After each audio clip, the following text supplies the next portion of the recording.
Le mariage est un contrat passé librement entre un homme et une femme qui s'engage à s'apporter amour et protection.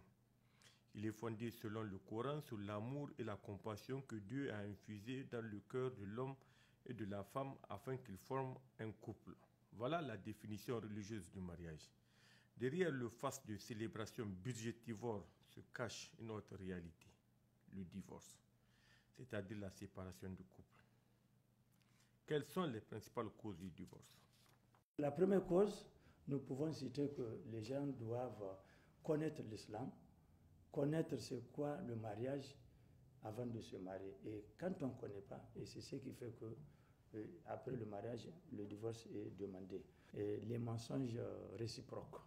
Parce que généralement, avant le mariage, chacun va essayer de mentir ou de cacher soit ses caractères, soit ses capacités financières, etc. etc. Il y a l'incapacité financière. L'incapacité financière du mari. L'incapacité financière du mari. Généralement, après le mariage, la femme constate que le mari ne pouvait plus supporter donc, la femme. Et il ne pouvait plus lui assurer donc, logement, nourriture, habillement, etc., etc. Il y a de l'autre côté la question de l'exode. Il y a beaucoup de maris, une fois le mariage est consommé, quelques 1, 2, 3 mois, le gars se trouve ailleurs, où il va dans les pays côtiers, où il va en Europe, etc., etc., ou même à l'intérieur. Et le mari passe plus de 3, 4, 5 ans sans revenir à la maison. Donc il y a aussi une condition physique parmi les causes, ça c'est un peu rare. Et après le mariage, il n'y a pas d'enfant. Donc, ou le mari refuse, ou la femme refuse. Ces dernières années, les chiffres des divorces prononcés constituent un poignard pour notre société. Le miroir déformant de notre volonté commune de bâtir une société socialement stable. En 2018, nous avons enregistré un taux de divorce de 962 l'année. 962. En 2018, 962. Et en 2019, 858. En 2020, 905. Et en 2021, nous avons dépassé la barre de 3088. Et cette année, en 2022, cette année aussi, ça ne va pas du tout parce que nous sommes aujourd'hui le 16 mai 2022. Et ça tourne autour de 600 divorces consommés.